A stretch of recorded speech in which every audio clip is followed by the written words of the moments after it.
اعوذ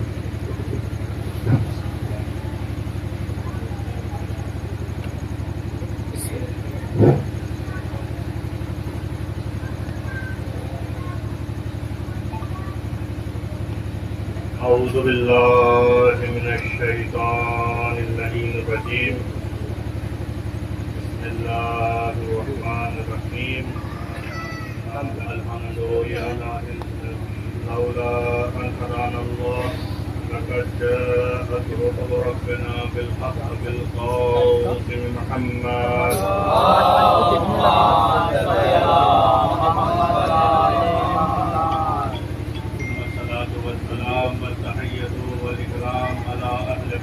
السيدين الطاهرين المنتخبين المنتجبين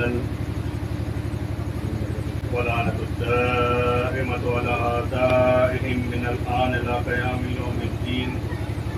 أما بعد فقد قال الله تبارك وتعالى في كتابه الحكيم وقوله الحق.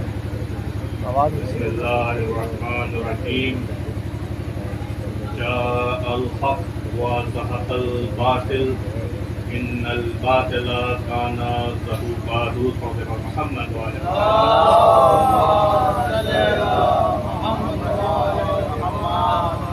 عزیزان گرامی، برادران ایمانی، عزیزان شہدائے کربلا، عزیزان اسیران کربلا، سورہ مبارکہ اسرا کی آیت نمبر 81. اب لکھتے ہیں کہ اس آیت کے ذیل میں آپ لوگوں کے سامنے کچھ معارف پیش کروں.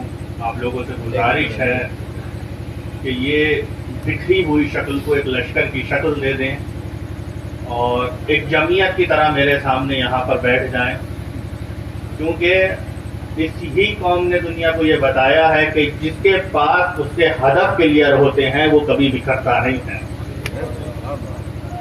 جو اپنے نقطے کو پہچانتی ہے، اپنے مقصد کو سمجھتی ہے، وہ قوم کبھی نہیں بکھرتی، کبھی منتشر نہیں ہوتی.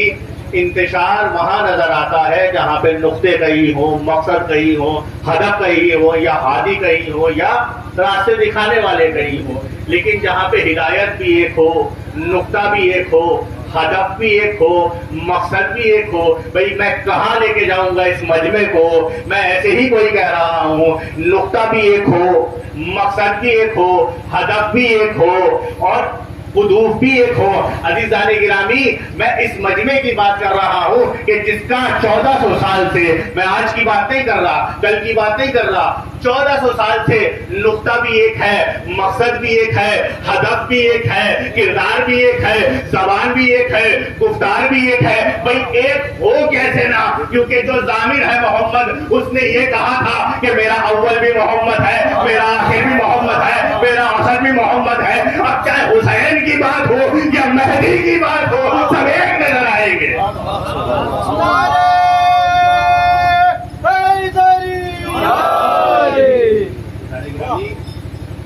برادران ایمانی، آج الحمدللہ ہم ایک ایسے دور میں جی رہے ہیں کہ جہاں پر ہمیں تاریخ سے مثال اٹھانے کی ضرورت نہیں ہے. سمجھ رہے ہیں نا؟ جہاں پر ہمیں تاریخ سے مثال اٹھانے کی ضرورت نہیں ہے، بلکہ ہمارا مشاہدہ ہی کافی ہے.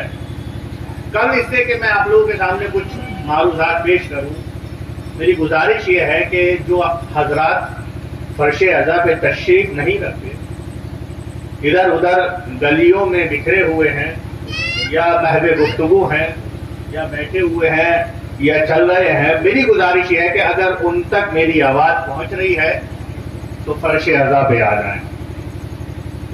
اس فرش پہ بیٹھنا بہت امپورٹنٹ ہے. اس فرش پہ بیٹھنا بہت امپورٹنٹ ہے. جان گرامی، جو بھی حضرات، چاہے مقامی ہو، چاہے بیرونی ہو، چاہے ہمارے میزبان ہو، چاہے مہمان ہو، اگر میری آواز ان تک پہنچ رہی ہے تو بلا تکلف تشریف لے آئے، کیونکہ اس فرش پہ بانیان فرش جو کہ حضرت زہرا ہے وہ تم سے پہلے تشریف لے آتی ہے. جان گرامی، امام جعفر صادق علیہ السلام نے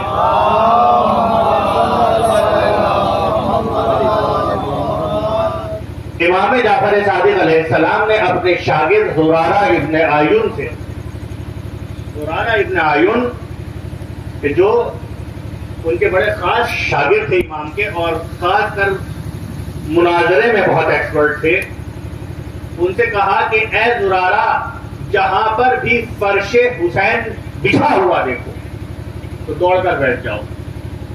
سننا ناظرین گرامی، پورے سال یہ بندگان خدا پریشان رہتے ہیں، اللہ سے مانگتے رہیں گے یا اللہ مجھے یہ دے دے، یا اللہ میرا یہ مسئلہ ہو گیا ہے اس کو حل کر دے، یا اللہ میں اس مسئلے میں پھنس گیا ہوں اس سے مجھے نجات دے دے، میرے پروردگار مجھے اس مقصد میں کامیابی دے دے، میرے پروردگار مجھے یہ دے دے، مجھے وہ دے دے. یہی سب ہے زندگی تو انہی ازمائشوں میں گزرتی چلی جاتی ہے، مانگنا اللہ تعالیٰ سے، مشکلوں سے نکلنا. یہ پورے سال کا ہمارا ماجرا ہے. میں اس سے جدا نہیں، آپ اس سے جدا نہیں، انسان ہے تو جب تک اس ماجرے کے گرفتار ہیں. تو امام کہتے ہیں کہ زرارہ جیسے ہی فرش عذاب، دیکھیے جو لوگ نہیں بیٹھے نا ابھی تک، کچھ تو مجھے دکھ بھی رہے ہیں، اور اگر جن تک میری آوازیں پہنچ رہی ہیں تو آگے بیٹھ جاؤ، کیونکہ میں بہت ہی بلا تکلف خطیب ہوں. یعنی میں ایک ایسا ذاکر ہوں جس میں کوئی تکلف کی گنجائش نہیں ہے، کیونکہ میں اپنی مرضی سے پڑھنے والا، اپنی مرضی سے ٹاپک چننے والا، اپنی مرضی سے خطاب کرنے والا خطیب ہوں. لہذا سب میرے بھائی ہیں، میں سب پہ تنقید کر سکتا ہوں، سب پہ طنز کر سکتا ہوں. زرارہ دوڑ کر بیٹھ جاؤ. کہا مولا کیوں؟ میں تو بیٹھتا ہی ہوں. کہا نہیں، جیسے ہی فرش بچھا دیکھو تو دوڑ کر بیٹھ جاؤ. تم جانتے نہیں ہو فرش کی کیا عظمت ہے، کیا فضیلت ہے. کہا میرے مولا میں فرش کی عظمت کو سمجھتا ہوں، لیکن آپ مجھ سے بہتر بتانے والے ہیں. کہا زرارہ اس فرش پر بیٹھ جاؤ. کیوں؟ کیونکہ میں خدا کی قسم کھا کے بتاتا ہوں کہ اس سے پہلے تم دنیا کی مشکلات میں اللہ سے جستجو کرتے رہتے تھے، اللہ سے طلب کرتے رہتے تھے، اللہ سے مانگتے رہتے تھے، لیکن جیسے ہی کوئی بندہ خدا اس فرش پر بیٹھتا ہے، بیٹھنے کے بعد وہ خدا اپنی رحمتوں کے دروازے کھول دیتا ہے اور کہتا ہے مانگتا کیوں نہیں کہ میں عطا کروں، مانگتا کیوں نہیں کہ میں عطا کروں.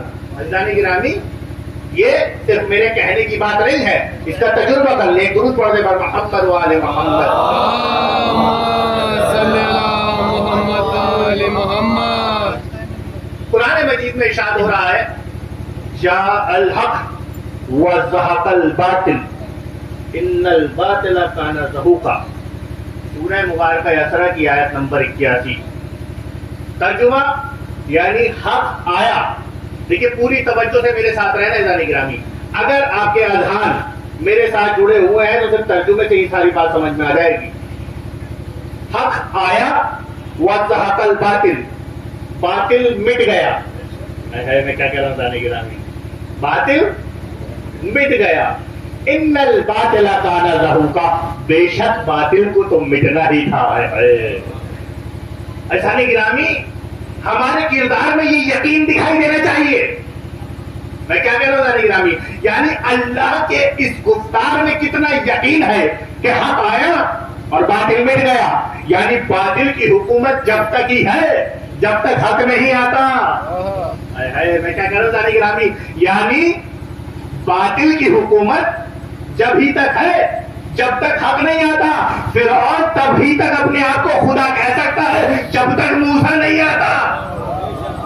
میں کیا کہہ رہا ہوں، فرعون جب تک ہی اپنے آپ کو خدا کہہ سکتا ہے جب تک موسیٰ نہیں آتا. کیوں؟ کیونکہ جیسے ہی موسیٰ آئے گا تو ہم نے دنیا کے بہت بڑے بڑے فرعونوں کو، ہم نے دنیا کے بہت بڑے بڑے اپنے آپ کو خدا کہنے والوں کو، اپنے آپ کو خدا کے دعویٰ کرنے والوں کو پانی میں غرق ہوتے ہوئے دیکھا ہے، پانی میں غرق ہوتے ہوئے دیکھا ہے. تو عزیزان گرامی، جیسے ہی موسیٰ آیا فرعون پانی میں غرق ہو گیا. تو یہی تو ہم بتانا چاہتے ہیں کہ جب حق آتا ہے تو باطل ڈوب جاتا ہے. ایک اسرائیل نام کا باطل بڑے سالوں سے 50 سالوں سے دنیا پہ دبدبہ بنائے بیٹھا تھا کہ ہم بہت طاقتور ہیں، ہم بہت طاقتور ہیں، ہمارے پاس بہت پاور ہے. لیکن جیسے ہی علی کا ایک چاہنے والا آیا، آج وہی باطل زمین کی تہوں میں چھپا بیٹھا ہے.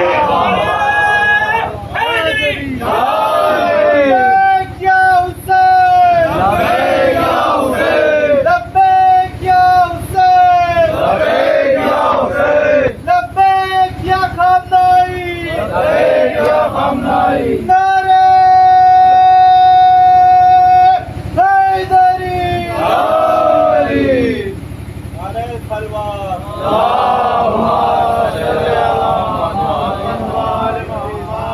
ان الباطل کان زہوقا، کہ بے شک باطل کو تو کیا ہونا تھا؟ فرار ہونا ہی تھا، باطل کو تو چھپنا ہی تھا۔ بھائی ہم نے یہ آج نہیں دیکھا، ہم کل تک تو پڑھتے آئے تھے، آج ہم دیکھ بھی رہے ہیں۔ میں کیا کہہ رہا ہوں زانی گرامی؟ ایک گروپ پڑھتے ہیں محمد والے محمد، باطل کے خیمے میں پریشانیاں ہونے لگی ہیں، یہ بلند تر سلوات پڑھ رہے ہیں محمد والے۔ دیکھیے جو تاریکی کو پسند کرتے ہیں وہ تاریکی ہی میں حملے کرتے ہیں، اور وہ تاریکی کو دوست رکھتے ہیں، اور تاریکی والے اگر کسی کی ہمراہی کرتے ہیں تو سمجھ میں آ جاتا ہے کہ باطل وہاں موجود ہے، کیونکہ باطل ہمیشہ تاریکی میں چھپتا ہے۔ کیا کہہ رہا ہوں میں گرامی؟ باطل ہمیشہ تاریکی میں کیا چھپتا ہے؟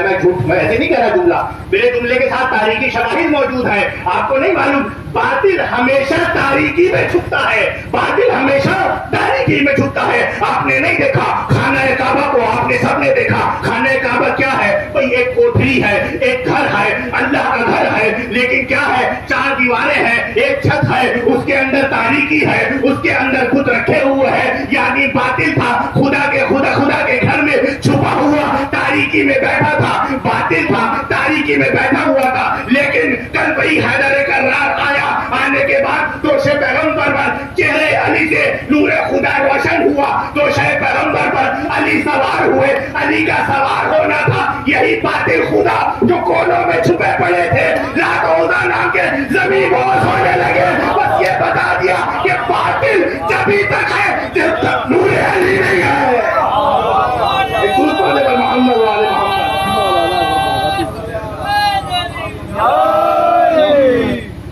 ان الباطل کان زہوقا، کہ بے شک باطل کو تو جانا ہی تھا۔ دیکھیے اتنا یقین کہ قرآن کے علاوہ کہیں اور نہیں مل سکتا۔ ان الباطل کان زہوقا، کہ بے شک باطل کو تو جانا ہی تھا۔ یعنی کس کی بات کر دی؟ میں تو فوراً خیبر شکن پہ پہنچ گیا۔ خیبر کے تو کمالات آپ نے ابھی دیکھے ہی تھے، لیکن خیبر شکن کی بات کر رہا ہوں۔ کیا کر رہا ہوں نانی گرامی؟ خیبر شکن پہ پہنچ گیا۔ دیکھیے آج بھی ایک بہت بڑے وزیر امریکی، ان کا بیان آیا ہے، انہوں نے آج بھی اپنا ڈر ظاہر کیا ہے کہ یہ مہدی والے ہیں۔ میں کیا کہہ رہا تھا نگرامی؟ یہ آج نہیں 1400 سال سے تیاری کر رہے ہیں، اور یہ پوری پلاننگ کے تحت ہو رہا ہے، یہ مہدی والے ہیں۔ بھائی ہم اتنا بتانا چاہتے ہیں کہ جہاں پر بھی انسانیت پہ ظلم ہوگا وہاں کربلا اور مہدی کھڑے ہوں گے۔ جہاں پر بھی وہاں کھڑے ہوں گے۔ بھائی یہ بات آج سے نہیں کہہ رہا، ایک زمانہ ہم نے دیکھا ہے، یہ کمالات اللہ نے ایسے نہیں دیے، ان کو قربانیاں دی ہیں۔ کچھ لوگوں نے لکھا کہ ہم نے فاطمہ بنت اسد کو دیکھا۔ وہ کعبے کی بات آ گئی تھی نا، تو میں آپ لوگوں کے سامنے بیان کرتا تھا۔ ہم نے کس کو دیکھا؟ فاطمہ بنت اسد کو دیکھا۔ فاطمہ بنت اسد شکم مبارک میں کون ہے؟ مولا کائنات حضرت فاطمہ بنت اسد۔ دیکھیے اتنی خاموشی اچھی نہیں لگتی، اور ابھی بھی جو کھڑے ہیں ان سے پھر میں مجدداً یہ گزارش کر رہا ہوں کہ آگے بیٹھ جائے، کیونکہ بیٹھنے والوں ہی کے ثواب زیادہ ہے۔ یہاں پر جہاں کھڑے ہونے کی آپ کی ضرورت ہوگی وہاں ہم آپ کو دیکھیں گے انشاءاللہ۔ بہرحال فاطمہ بنت اسد شکم مبارک میں کون؟ مولا کائنات۔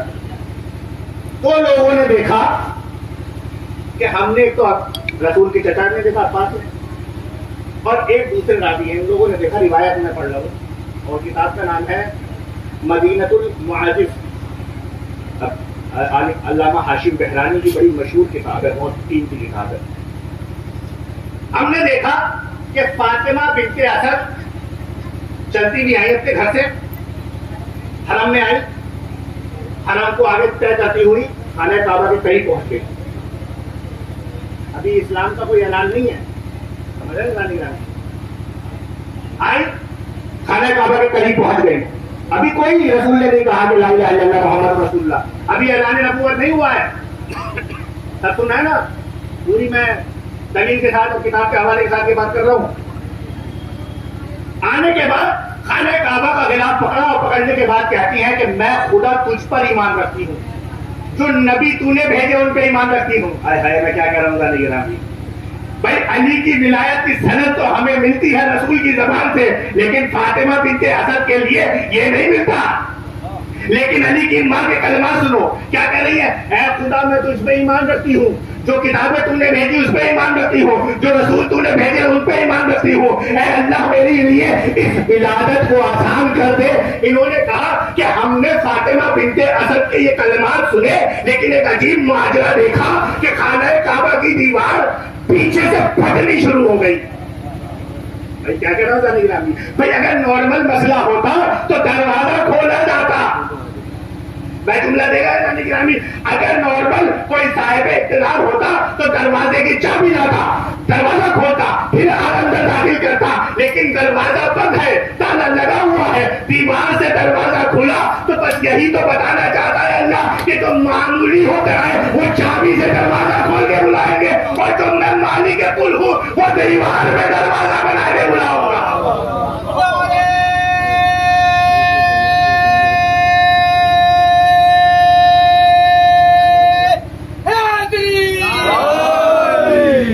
دروازہ کھلا, دیوار میں شکن آیا, شکن ہوئی, ٹوٹی. اب فاطمہ بنت اسد اندر گئی. واہ, خدا کا کمال دیکھیں کیا ہوا. فاطمہ بنت اسد اندر گئی. عزیزانی گرامی, جب زلزلہ آتا ہے تو اچھے کا کلیجہ کانپ جاتا ہے. جب زلزلہ آتا ہے تو اچھے کا کلیجہ کانپ جاتا ہے. کیوں؟ کیونکہ اس گھر کی دیواریں نہ ٹوٹ جائیں اور گھر میرے اوپر نہ گر جائے. میں کیا کہہ رہا ہوں یعنی جب کسی چیز میں کوئی حرکت و حرارت ہوتی ہے اور زمین کا قلب تڑپنے لگتا ہے تو کیا ہوتا ہے, اچھے کا کلیجہ کانپ جاتا ہے اور گھر چھوڑ کے میدان میں بھاگنا شروع کر دیتا ہے. بھائی یہیں سے فاطمہ بنت اسد نے بتا دیا کہ جو جتنے بھی فرار ہوتے ہیں وہ جب زلزلے آتے ہیں یا دیواریں ٹوٹتی ہیں یا آزمائش ہوتی ہے تو بھاگ کر میدانوں میں جاتے ہیں. میں علی کی ماں ہوں کہ جب زلزلے آئیں گے گھبراؤں گی نہیں, آگے بڑھتی چلی جاؤں گی. یہ کمال ہے. یہیں سے سمجھ لیجیے نا, ایک درود پڑھتے پر محمد والے محمد.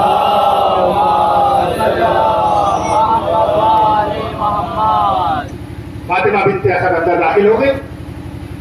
اب کمال یہ دیکھیں, دیکھیے یہ میں معجزے ہیں یہ کہ دیوار پھٹی تھی, دونوں نے بتایا کہ دیوار پھر مل گئی. میں کیا پڑھ رہا ہوں گرامی, یعنی جو دروازہ اللہ نے بنایا تھا اس کو واپس اللہ نے پیوست کر دیا. یعنی اللہ نے بتا دیا کہ بس ایک ہی انٹری الاؤڈ ہے. میں کیا کہہ رہا ہوں, کوئی اور نہیں آ سکتا, صرف ایک ہی انٹری الاؤڈ ہے. اور ہوا کیا, انہوں نے کہا کہ 3 دن تک دیوار بند رہی, دروازہ بند رہا, فاطمہ بنت اسد اندر رہی. میں کیا کہہ رہا ہوں گرامی, فاطمہ بنت اسد اندر رہی.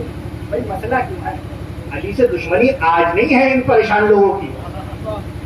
کیا کہہ رہا ہوں گرامی, علی سے دشمنی آج نہیں ہے. آپ نے سوچ کر دیکھا ہوگا ابراہم الائنس, جو ابراہم الائنس بننا ہے ان کا, وہ ابراہم الائنس ایسے ہوئی بننا ہے.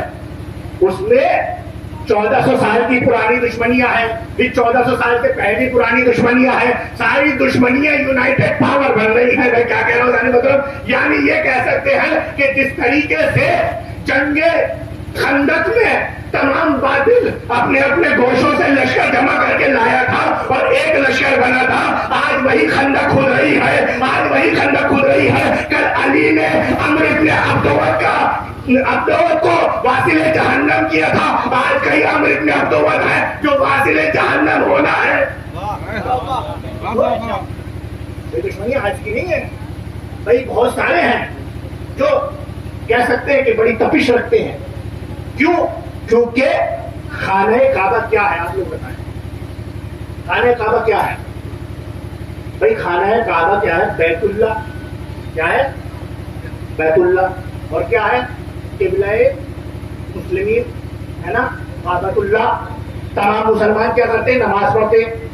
کوئی ہے پوری دنیا میں مسلمان کو نماز نہ پڑھتا ہوگا؟ دیکھتا ہے سب پڑھتے ہیں نا. یہ سب ہے. اور کیا ہے؟ حرم ہے.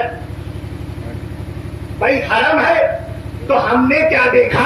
ہم نے تاریخ اٹھا کے دیکھی کہ بھائی حرم میں 2 بچے دار عورتوں کی، میں کیا کہنا جانے گرامی، یعنی وہ خواتین کہ جن کی ولادت قریب ہے اور حرم میں موجود ہے.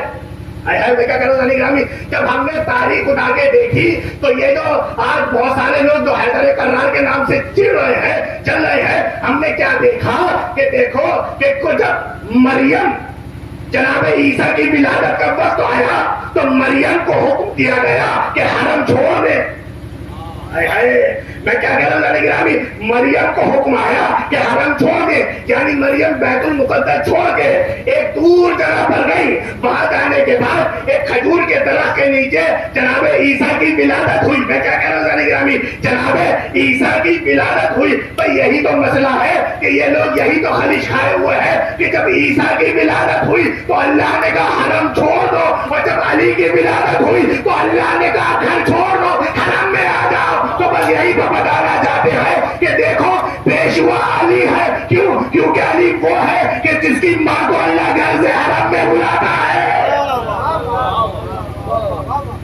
اب 3 دن تک اندر رہی، اور جب اندر رہی تو یہ لوگ باہر اندازہ لگا رہے ہیں کہ اب کیا ہوا ہوگا، اب تو نہیں بچی ہوں گی، بھوک سے ختم ہو گئی ہوگی، یہ ہو گیا ہوگا. جب 3 دن ہو گئے اور کوئی انفارمیشن نہیں تھی تو بعد میں کیا ہوا کہ نبی اکرم آئے، درود پڑھنے پر محمد والے محمد.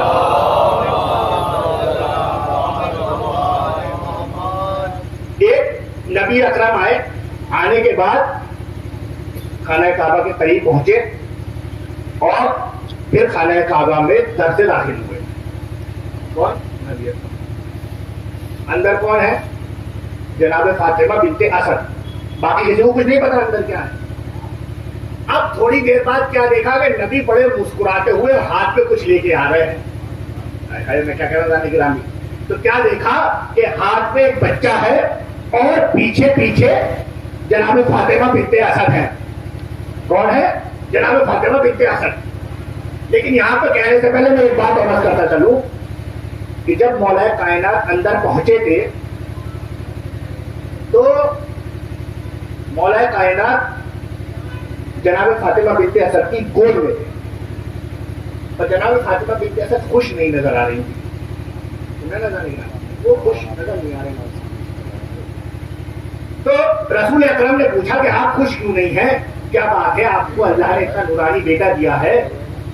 اتنے نورانی تھے مولا کائنات. بہت بیچ میں کہہ رہا ہوں یہ جملہ معترضہ کہ جب گھر لے کے گئی ہے جناب فاطمہ بنت اسد تو 7 چادروں سے چہرہ چھپانا چاہا، کیونکہ چہرے سے جو نور نکل جاتا وہ آسمان کو جا رہا تھا، لیکن وہ نور رکا نہیں تھا. پھر آخر میں علی نے کہہ دیا تھا اما جان اتنا پریشان نہ ہو، یہ نور کا رابطہ خدا سے ہے، یہ بیچ کی دیواروں سے منقطع نہیں ہو سکتا. بھائی میں یہی تو بتانا چاہتا ہوں کہ تم لاکھ پردے ڈال لو، تم لاکھ پردے ڈال لو، لیکن علی کی حقیقت چھپنے والی نہیں ہے. چاہے خانہ کعبہ میں ہو یا علی کی ذات میں ہو، لاکھ پردے ڈالتے رہو، نشان بتا دے گا کہ یہ سچا خانہ علی ہے. مہدی بتا دے گا کہ یہ حیدر کرار کا ہوتا ہے. نبی اکرم نے پوچھا اتنا کیوں پریشان ہے؟ کہا کہ میں پریشان نہیں ہوں، بس یہ گھبرا رہی ہوں کہ یہ بچہ باقی نہیں رہے گا. میں کہہ رہا ہوں جو دنیا کی زندگی کا فیصلہ کرنے والا ہو اس کے بارے میں یہ خدشہ.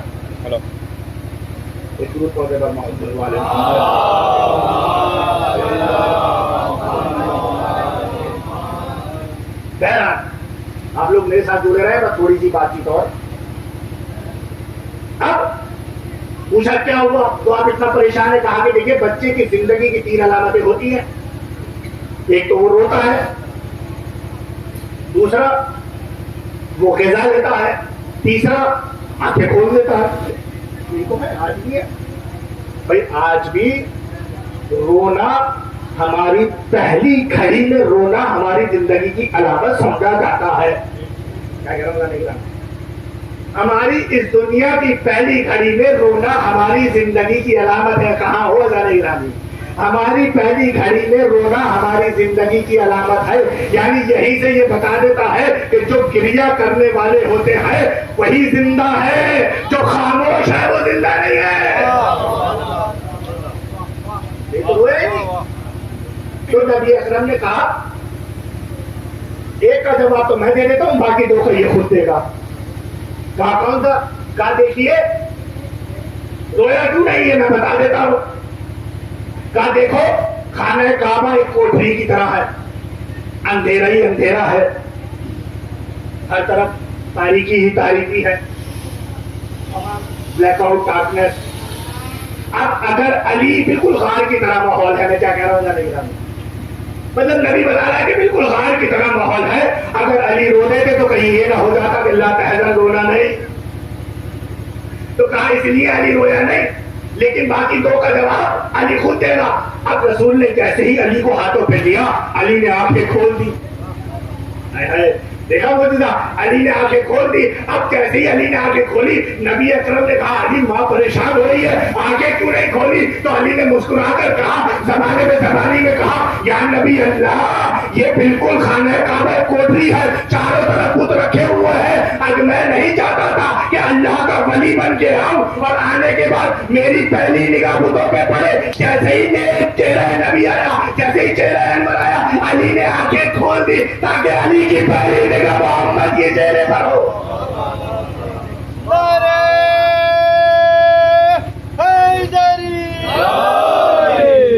تم نے غذا کیوں نہیں دی؟ غذا مہمان آپ کا بلایا آپ نے, اور غذا کہیں اور سے دو. بھائی کس نے بلایا تھا, کس نے بلایا تھا؟ خود قرآن مجید نے کہا ہے کہ وجلی سلطان نصیرہ, کہ میرے لیے اللہ تعالیٰ تو کیا بھیج, سلطان نصیر میں رب ادخلنی مدخل صدق واخرجنی مخرج صدق. اے اللہ مجھے تو سچائی سے داخل کر اور سچائی سے نکال. یہ کس کی دعا ہے؟ یہ نبی کی دعا ہے. کہا جب نبی اللہ آپ نے بلایا تھا تو پھر میں کہیں اور غذا کیسے لوں؟ نبی مسکرائے, اور مسکرانے کے بعد اپنی انگلی تو نہ سنیا رضا نگرانی, اپنی انگلی علی کے دہن میں دینے لگے.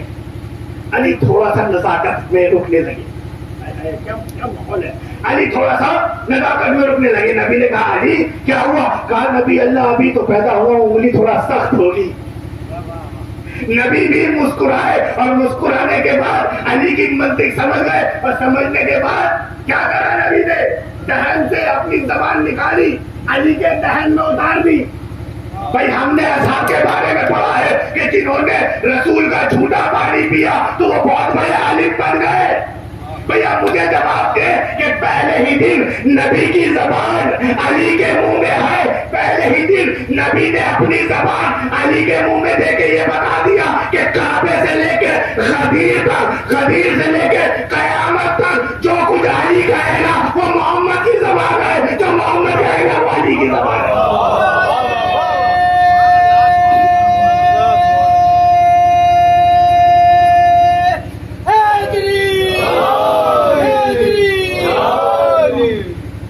بھائی اللہ کا انتظام تھا, اللہ نے وہ بنا دی محمد ایک علی بھائی محمد. سمجھ رہے ہیں بھائی؟ دیکھیے کوئی بھی مسئلہ ہوتا ہے یہاں پہ ڈیفینس بہت امپورٹنٹ ہوتا ہے, سمجھ رہے ہیں نا, ڈیفینس بہت امپورٹنٹ. اب علی آ گئے, اب دنیا والے مکے والے ہوشیار ہو گئے کہ اب محمد اکیلا نہیں. میں کیا کہہ رہا ہوں جانے کی رات میں, اب محمد اکیلا نہیں, اب محمد کیا ہے, اکیلا نہیں ہے. بھائی ہم یہی تو بتانا چاہتے ہیں کہ دیکھو خالی مسلمان ہونا کافی نہیں ہے. میں کیا کہہ رہا ہوں نہیں, خالی مسلمان ہونا کافی نہیں ہے, بلکہ دل میں بنائے علی بھی ہونا بہت ضروری ہے, کیونکہ یہ ایک بنائے علی ہے جو دلوں کو زندہ رکھتی ہے, ایمان کو باقی رکھتی ہے. اب کیا ہوا, مولا کائنات کو لے کے چلے, چلنے کے بعد آپ تاریخ اٹھا کے پڑھیں. علی کی پرورش محمد نے کی ہے، ابو طالب نے نہیں. کیونکہ ابو طالب نے محمد کی پرورش کرنی تھی، اب وہ مکمل ہو چکا. ابو طالب نے محمد کو پالا ہے لیکن علی کو محمد نے پالا ہے. کیا دیکھ رہا ہے کمال ہے نگرانی مکمل. آپ پڑھیے، علماء نے لکھا ہے کہ علی کی پہلی شیعہ کون تھی؟ یعنی جناب خدیجہ الکبریٰ. جب انہوں نے دیکھا کہ محمد اور علی کے بیچ میں ایک ایسا نورانی رشتہ ہے، اور نبی اکرم نے جناب خدیجہ سے کہا کہ اللہ نے ہمیں ایک نور سے بنایا اور اس نور کے دو ٹکڑے کرے، ایک ٹکڑے کا نام علی رکھا، ایک کا نام محمد رکھا، اور یہ دونوں جب سامنے آ گئے تو اب خدیجہ علی پہ ویسا ہی ایمان رکھتی تھی جیسے محمد پہ رکھتی تھی. درود پڑھنے پر محمد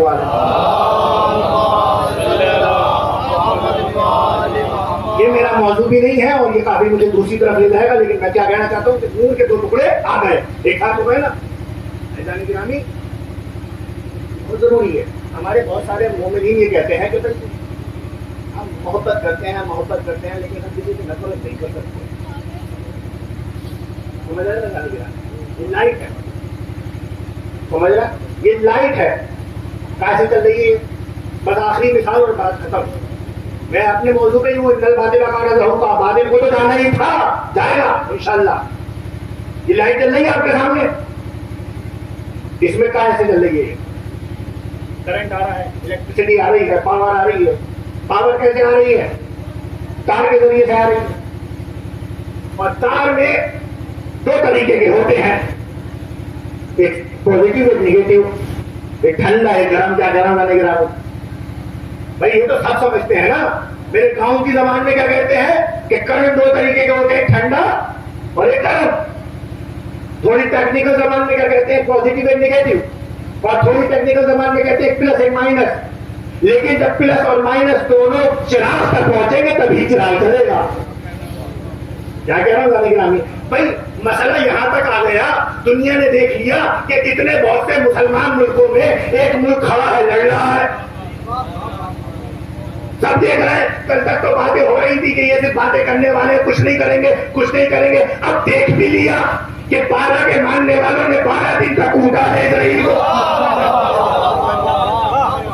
اب تو دیکھ بھی لیا بھائی، دیکھ بھی لیا نا.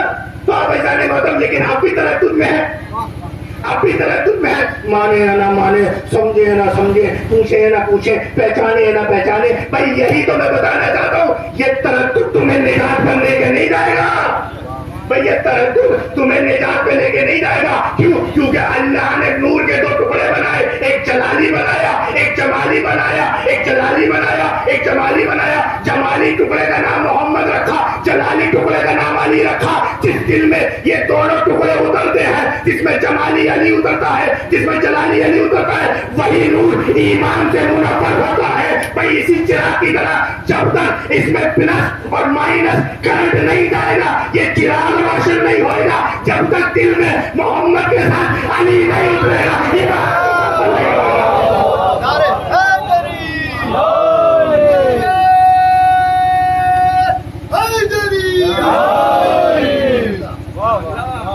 اور اس کے ساتھ لیکن مسئلے بہت ہیں. یہ سب لوگ میرے جو بستی کے مجھے جانتے ہیں کہ میں بڑی روٹھی میں جسے پڑھتا ہوں اسے بتاتا ہوں، لیکن ضروری ہے بیدار ہو جاؤ. آج جو تمہاری پہچان بنا ہے، سمجھو کہ کیا چیز تھی جو لے کے آئیے یہاں تک. 1200 سال ہو گئے، 1400 سال ہو گئے، ہم نے اپنے نیٹ ورک سے رابطہ منقطع نہیں کیا. اسی لیے ہم یونائٹیڈ ہیں، ایک ہے. جو ہمارے امام کی غیبت میں سلسلہ چلا، ہم اس سے جڑے رہے. بھائی اس سلسلے کے لیے ضروری یہ ہے کہ جو اس کی شرائط ہے سب کرے ادا. مثال کے طور پر عابد صاحب پڑھ رہے تھے، بڑی امپورٹنٹ بات تھی کہ خون سب دیں. جس کے 5 سال کا ختم ہونے کے بعد 1 روپیہ بچ رہا ہے تو اس کا 20% خون سے نکالے، اور اس 20% کا 10% تو حصے میں کر دیں. وہ 10% سادات کے لیے رکھیں، 10% جو ہے اس کے لیے جائے گا. اس کی آپ تقلید کرتے ہیں. بھائی اپنے انسٹیٹیوشنز کو امپاور اسٹرانگ کریں. بھائی میں یہی تو کہنا چاہتا ہوں، جو آپ کے اسٹیبلشڈ انسٹیٹیوشنز ہیں ان پہ اٹیک کیا جا رہا ہے. طرح طرح سے ہمارے منافقین بیٹھے ہوئے ہیں جو ان کو برباد کرنا چاہتے ہیں. آپ نے اب سے پہلے کئی خطیب بھی سنے ہوں گے اور کئی بہت سارے نوح خان بھی دیکھے ہوں گے اور بہت سارے ذاکر بھی دیکھے ہوں گے جو چھپ چھپ کے تنقید کرتے رہتے تھے. لیکن آج ہمت نہیں ہے, آج ہمت نہیں ہے, کیونکہ آج ان کے چہروں پہ تماچے لگ چکے ہیں. تو لہٰذا اپنے انسٹیٹیوشنز کی حفاظت کریں. یہ میرا پیغام ہے آپ لوگوں سے. اگر سال کی بچت کے بعد آپ کے پاس 5 روپے نکل رہے ہیں تو 1 روپیہ خود ادا کریں اور اس کو صاحبانے حق تک پہنچائیں. میں یقین سے آپ کو کہہ سکتا ہوں کہ آپ اگر اس سال 5 روپے میں سے 1 روپیہ خود سے نکالیں گے تو اللہ آپ کے رزق میں برکت کرے گا. اگلے سال آپ کو 10 روپے نکالنے کی توفیق عطا کرے گا, کیونکہ اس نے وعدہ کیا ہے کہ جو میری راہ میں 1 خرچ کرتا ہے میں اس کو 10 عطا کروں. گرامی ایمان کے اتنے کمزور نہ ہو, سمجھے, اپنی زبانوں کو پڑھیں اور اپنے علماء مراد کرام سے جڑے رہیں. اور جب گمراہ کرنے والے طوطے آتے ہیں نا ہرے ہرے ہمارے بیچ میں منافق, ان سے ہوشیار رہیں. یہ صرف دولت کھانے والے طوطے ہیں, یہ صرف دولت کے پجاری ہیں, چاہے امامے والے ہو بغیر امامے کے ہو کیسے بھی ہو, یہ آپ لوگوں کو گمراہ کرنے والے ہیں. ان سے ہوشیار رہیں. آپ لوگوں کے لیے جو زندگی دے وہی آپ کا ہے. جو زندگی دے قربانی دے. حسین کیوں اکیلے تھے کربلا میں؟ مسلمان تو چاروں طرف کے ماضی, اور حسین کو قتل کرنے والے وہ بھی اپنے آپ کو مسلمان کہتے تھے. لیکن عزیزو وہی حق تنہا کھڑا تھا اکیلا مقتل ہے. حق تنہا کھڑا تھا اکیلا مقتل. لیکن جس دن آپ کے دل میں یہ حق اتر گیا نا تو پھر باطل یزیدیت سے آپ گھبرانے والے نہیں. آپ گھبرانے والے نہیں. ابھی تو حق کے تو ہم نے چہرے کربلا میں دیکھے ہیں. علماء نے لکھا ہے کہ 9 مائیں ایسی ملتی ہیں کربلا میں جنہوں نے اپنے بیٹے کو اپنے سامنے ذبح ہوتے ہوئے دیکھا ہے. اللہ کلیجہ تھام لیجیے. 9 مائیں ایسی ہے کربلا میں, صرف بنی ہاشم نہیں, غیر بنی ہاشم بھی ہیں, کہ جنہوں نے اپنے بیٹوں کو کربلا میں خنجر گلوں پہ چلتے ہوئے دیکھا ہے, لاشوں کو پامال ہوتے ہوئے دیکھا ہے. اللہ بحر قلبی جب سر کاٹ کے دیا گیا نا تو کربلا کے لیے تصور شرط ہے. وہ ذاکر آپ کو رلا نہیں سکتا, صرف کربلا کا تصور آپ کے دل کو ٹہلا سکتا ہے, آپ سے آنسو لا سکتا ہے. جب سر کاٹ کے پھینکا گیا خیمے میں, خیمے کی طرف بحر قلبی کا, تو بہر کی ماں نے سر اٹھایا, چوما واپس, اور یہ کہہ دیا کہ جو ہم حسین کو قربان کر دیتے ہیں وہ واپس نہیں لیتے. عزیزو یہ تو بہر کی ماں کے جذبات تھے. ذرا تصور کرو حسین کی ماں جانی زینب کے کیا تصور ہوگا, کیا جذبات ہوں گے. عزیزو تاریخ یہ بتاتی ہے کہ عاشور کی شب پوری رات زینب اور محمد کو آراستہ کرتی رہی, سمجھاتی رہی, اور محمد کو پیار کرتی رہی کہ کل تمہیں اپنے ماموں پہ قربان ہو جانا ہے, کل تمہیں اسلام پہ قربانی دینی ہے, کل تم دونوں نثار ہو جاؤ گے, کل تم دونوں اپنی پر نظریہ اپنا عقیدت پیش کر دو گے, کل تم دونوں اپنا نذرانہ خدا کی راہ میں پیش کر دو گے. پوری رات جو ماں اپنے تو لخت جگر کو یہ بتاتی رہے سلام ہو سیدہ زینب پر. عزیز و تاریخ بتاتی ہے تصور شرط ہے کربلا کا. اور محمد کوئی جوان نہیں ہے بلکہ ابھی جوان ہی کے راستے میں گامزن ہے. عزیز و تاریخ بتاتی ہے کہ جب صبح ہوئی اور ہونے کے بعد نذرانے پیش ہونے لگے, انصار شہید ہونے لگے, اور جب انصار تمام شہید ہو گئے تو زینب طلب کے آئی. آنے کے بعد اپنے اور محمد سے خطاب کر کے کہتی ہے کب تک ایسے انتظار کرتے رہو گے, تلواریں لگا کر میدان میں کیوں نہیں جاتے. جزاک اللہ عزیز و جزاک اللہ. یہ صداؤں پر بی بی زہرا کا سلام ہو. ارے زہرا تب اپنا یہ رومال لے کر آپ کی آنکھوں کے سامنے آ جاتی ہے. اگر ایک قطرہ ان آنکھوں سے گر جاتا ہے تو حسین کے زخموں کا مداوع ہو جاتا ہے. عزیز و تاریخ بتاتی ہے کہ جناب زینب نے اپنے ہاتھوں سے اور محمد کو آراستہ کیا. اللہ اکبر.